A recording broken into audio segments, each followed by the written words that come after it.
మనల్ని మనం నిజంగా అర్థం చేసుకోవడానికి ఒక పాత సామెత ఎంతగా ఉపయోగపడుతుందో ఎప్పుడైనా ఆలోచించారా? మన అసలు స్వరూపం గురించి, అంటే మనల్ని మనం తెలుసుకోవడం గురించి చెప్పే ఒక పాత జ్ఞానాన్ని ఇప్పుడు చూద్దాం. ఈ సామెత మనందరం ఎప్పుడో ఒకప్పుడు వినే ఉంటాం. పులిని చూసి నక్క వాత పెట్టుకున్నట్టు. అంటే పులికి ఉన్న చారలు చూసి నక్కకి కూడా అలాంటివి కావాలనిపించిందట. ఇంకేముంది, తనను తాను కాల్చుకుని వాతలు పెట్టుకుంది.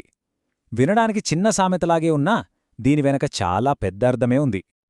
మరింతకీ ఈ సామెత వెనుక ఉన్న అసలు అర్థమేమయ్యుంటుంది? ఇది కేవలం జంతువుల కథ మాత్రమేనా, లేకపోతే మన జీవితాలకు కూడా వర్తించే ఏదైనా లోతైన పాఠముందా? పదండి, దీని కొంచెం లోతుగా చూద్దాం. ఈ సామెత ఒక రకంగా మనకి ఒక హెచ్చరిక లాంటిది. దేని గురించంటారా? అనుకరణ గురించి. అంటే గుడ్డిగా ఇతరులను చూసి కాపీ కొట్టడంలో ఎంత ప్రమాదం ఉందో చెప్పడానికి ఇదొక శక్తివంతమైన రూపకం అన్నమాట. దీనిలో ఉన్న ముఖ్యమైన హెచ్చరిక చాలా సింపుల్. మనం వేరొకరిలా ఉండాలని ప్రయత్నిస్తే అది మనకు మనమే నొప్పి తెచ్చుకున్నట్టవుతుంది. ఇక్కడ నక్క కూడా పులిలా కనిపించాలని ప్రయత్నించి చివరికి గాయాలనే మిగుల్చుకుంది. అంటే ఇంకొకరిని అర్థం చేసుకోకుండా కాపీ కొట్టడం అనేది ఒక రకంగా మనకు మనమే చేసుకునే హాని. సరే, ఈ కథలో పులి, నక్క ఉన్నాయి కదా, అవి రెండూ దేనికి సంకేతాలు? మన జీవితంలో అవి వేటిని సూచిస్తాయి? ఆ రూపకాన్ని కాస్త విడమర్చి చూద్దాం. ఇక్కడే అసలు పాయింటుంది.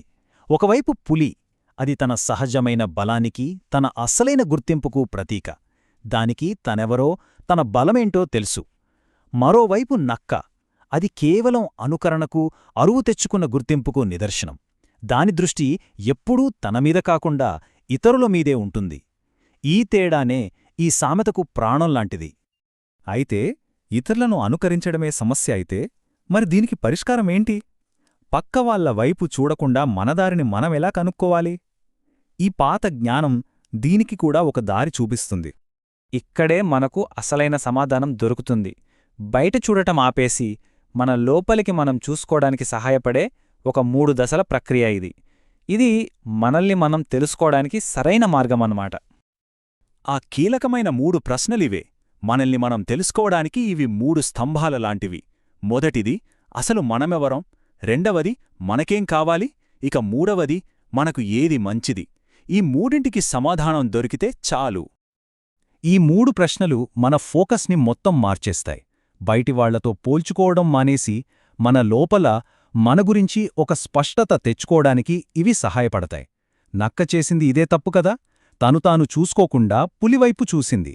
దానికి సరైన విరుగుడు ఈ ఫ్రేమ్వర్క్. అయితే ఇంత కష్టపడి మన గురించి మనం తెలుసుకోవడం వల్ల చివరికి ఏం లాభం? ఈ అంతర్గత ప్రయాణం చేయడం అంత ముఖ్యమా? దీనివల్ల వచ్చే అంతిమ బహుమతి చాలా సింపుల్, కాని చాలా శక్తివంతమైనది. మన గురించి మనం తెలుసుకున్నప్పుడు దీర్ఘకాలంలో మనకు మనమే మంచి చేసుకున్న వాళ్ళమవుతాం.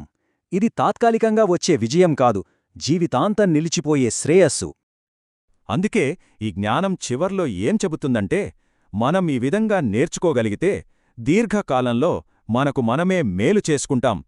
ఈ ప్రయాణం కష్టమైనా చివరికి మన మంచికే దారి తీస్తుందనేది ఇక్కడి ప్రధాన సందేశం.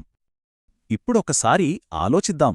మన సొంత కథలో మనం పులిపాత్ర పోషిస్తున్నామా, లేక నక్కపాత్ర పోషిస్తున్నామా? మన సహజమైన బలాన్ని నమ్ముకుని ముందుకు వెళ్తున్నామా, లేక ఇతరులను చూసి వాతలు పెట్టుకుంటున్నామా?